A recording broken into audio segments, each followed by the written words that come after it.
Hey folks, I am Kevin Iole. I appreciate you joining me. And my guest right now, I think he dropped one of the best post-fight interviews.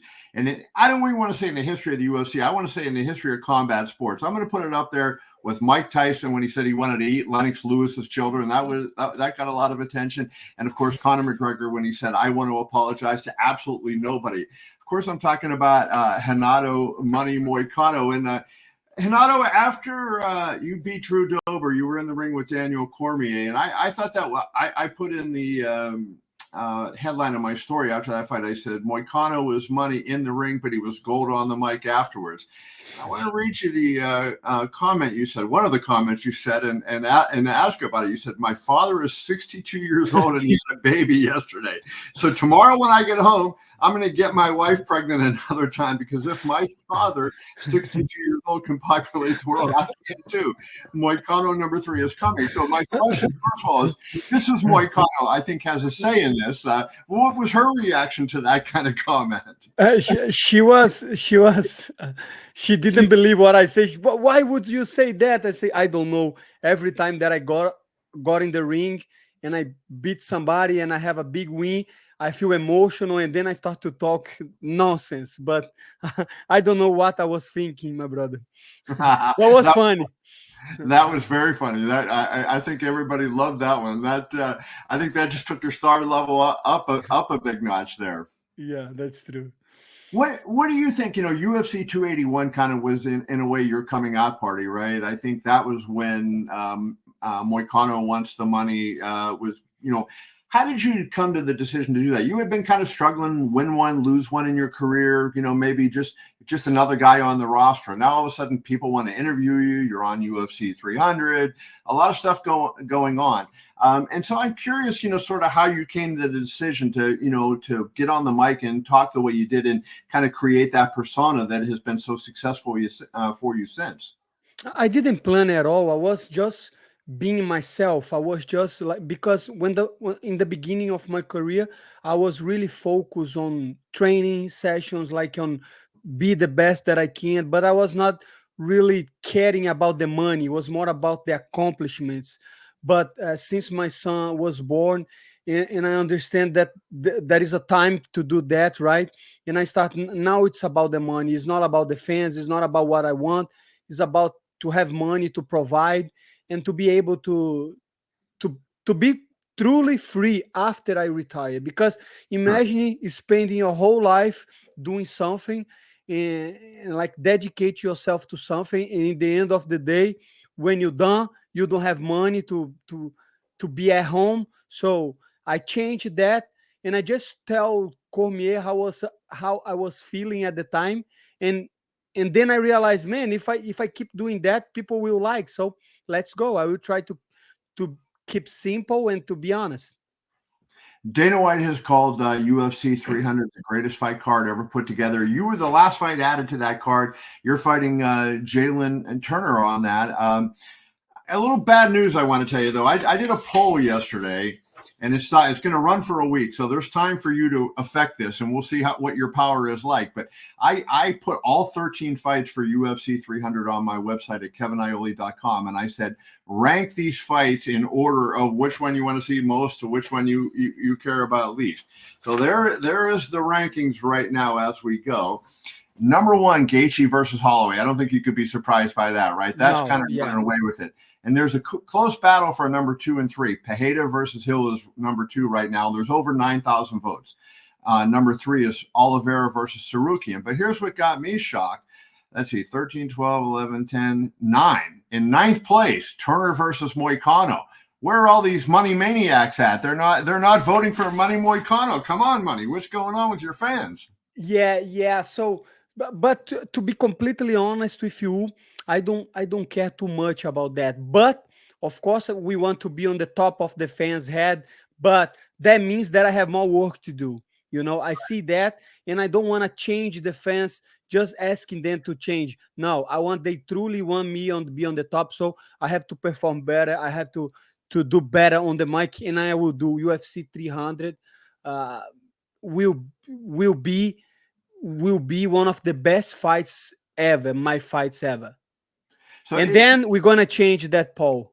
Okay, then after the fight, we'll ask people the same question, and then we'll see what they. Exactly, exactly. That's my plan all the time. I don't want to fight people on the internet. I don't. If they don't like me, that's okay. So that's my. I have to prove them that I deserve to be on the top. So I see that as a challenge, and I will let's see how the poll is going to do after the fight.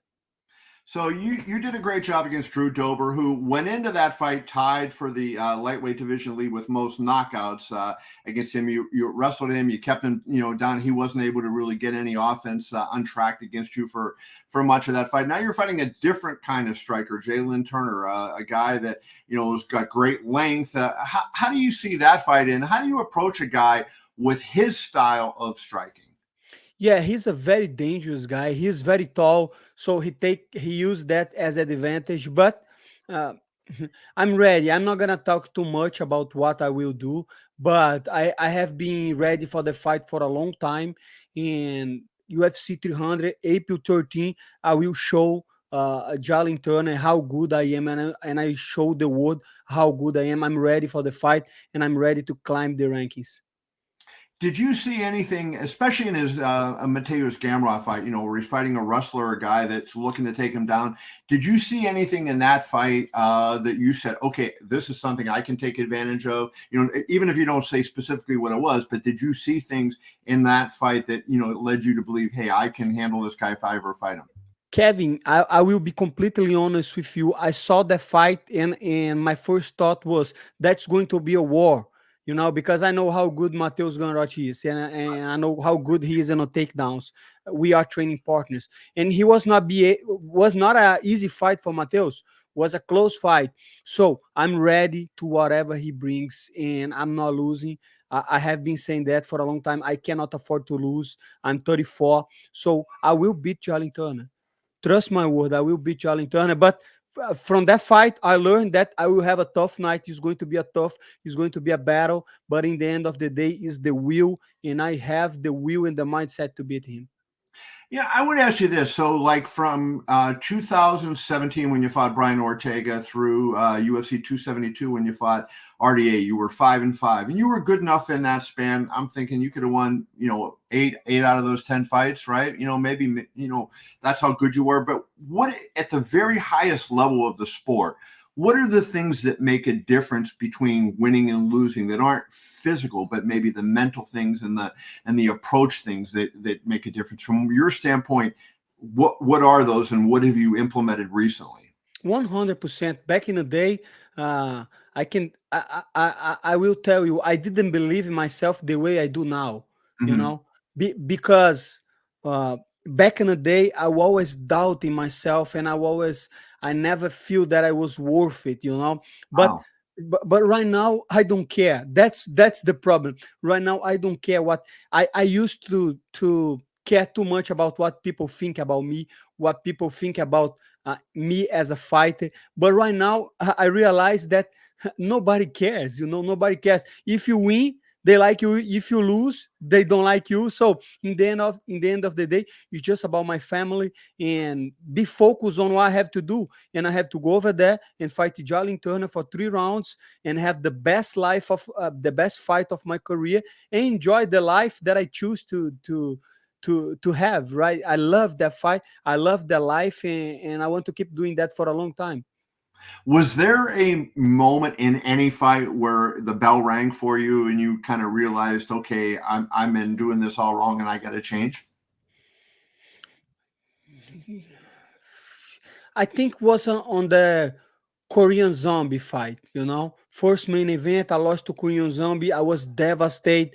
The fans were trashing me, even people on my family and close people. I know these people. They don't want to hurt you, but at the same time, you cannot care about people, because if I care what about people say, I would not be here.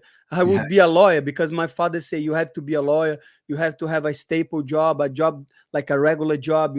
But no, I always wanted to be a fighter. So if I believe that I could be a fighter, and now it's the same. I believe I could be a champion. I believe I can make a lot of money on that. I believe I can say the things that I want to say. I can use my platform to push what I think is right and what I think is wrong. I just have to winning, and I just have to keep winning. And to do that, I have been training for all my life. So that's when change, and I realized, okay, it's all about myself. It's all about what I have to do, and I don't care much about what other people think. I want to ask you, I think this is an interesting thing. The pro golfer Brooks Koepka made a comment one time. He said, I go into a golf tournament and there's 143 other players other than me. And I know there's only about 20 of them that can win that golf tournament. And I'm one of those 20. And so he has the confidence to go forward. And I wonder, as you look at yourself, you're one of 650 or so UFC fighters. Obviously, the best fighters in the world are in the UFC, so you're one of the best fighters in the world just by being in the UFC. But now, do you look at yourself to that next level like Brooks Koepka did in golf? Hey, there's only 20 fighters or so in the lightweight division that can be a champion, and I'm one of them. Have you gotten your confidence up to that point at this stage? I got my confidence to being here training America Top Team because I have been training with Sarukian. I had trained with Dustin Poirier, all the guys, all the top Right. guys in the UFC, Johnny Ablin, the 185, and I do pretty good on training session. So it's just a matter to put what I do in the gym on the fight day. And back in the day, I was too anxious about that. Now, I try to not overthink about what I have to do. I just focus on what I have to do, how I will beat Jalin Turner, follow the strategy, do what I have to do, show up in the gym every day, and then I will be completely honest with you right now. And now every time that I step in the octagon and I step in the training, I say, God, uh, uh, it's your will, not mine. And then I Right. let God do what He wants. It's not me, it's God. Like everything that is happening is not because of me, it's because of God. So in the end of the day, I don't get too anxious about anything because God is helping me all the time. And so when you're not nervous, you're relaxed, you perform better. So it all kind of goes together.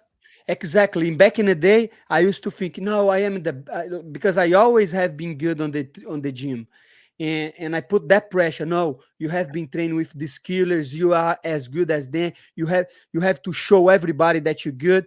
But now I don't care too much about that, so I can perform better. We'll get you out of here with this. I just want, usually at these big events, these tentpole events, Dana gives better bonuses and whatnot. I think he gave 100,000, if I remember correctly, at UFC 100 for the bonus. So who knows what they may do for this one. But I think it doesn't hurt if you have an impressive win. If you also kind of make a show on the mic afterwards, without giving any secrets away. You got anything special planned when you get that mic in your face with Joe Rogan there after the fight?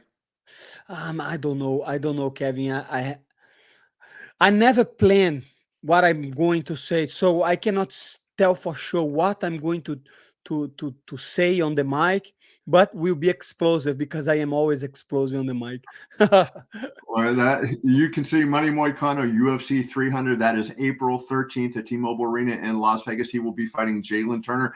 Early fight on the card, but that gives you plenty of time to enjoy all the other fights after Money Moicano. Renato, I appreciate you, brother. Thank you for joining me, and best luck. I'll see you in Vegas. Thank you so much. See you in Vegas. Thank you so much.